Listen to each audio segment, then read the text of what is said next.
Hi everyone. I wanted to make a video this week that focuses on helping doctoral level students start to do their research related to their dissertation with the goal of locating gaps in the literature. This is, of course, ultimately the goal of researching at the doctoral level. And this is very different. There's a greater burden of research at this level.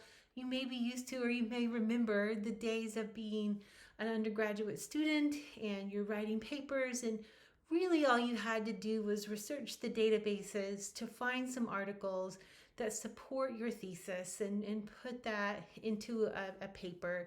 And then at the doctoral level, there's this whole different kind of expectation. What you are doing is you are actually researching the scholarship in your field in order to find where there might be some missing research, in order to find where you can then contribute to that research.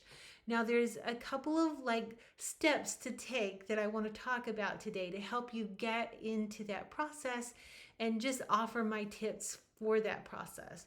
So the first thing that, of course, you're going to be doing is you're going to be keyword searching. My advice when it comes to locating good keywords for your keyword searching is to take your research question, look at your research question, and then pull out those key elements, those keywords in that research question, and then those become really good starting keywords for your keyword searching. Now, you want to make sure that you are also researching synonyms of those words, and then also any abbreviations or acronyms of those words. So for example, if you were researching something related to post-traumatic stress disorder, you would also make sure that PTSD is one of your keywords.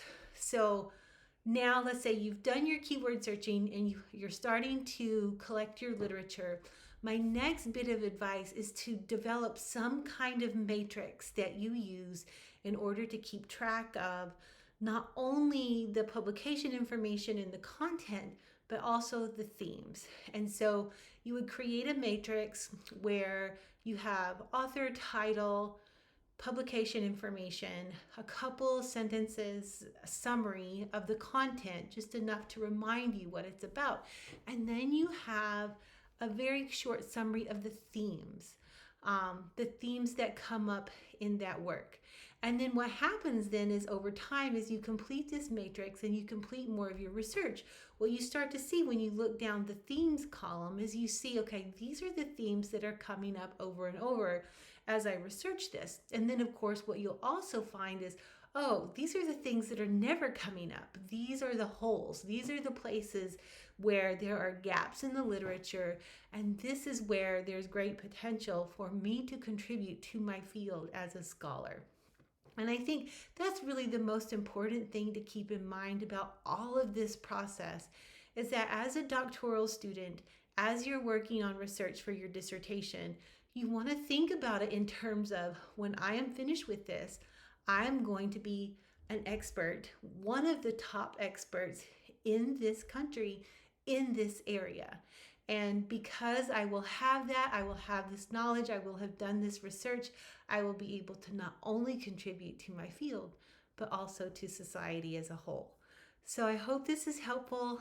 Good luck on your searching. It is a tough process, but can also be very enjoyable if you just approach it, I think, with some a kind of growth mindset about what you're doing, and then of course keeping in mind the importance of your end goal. Thanks everyone.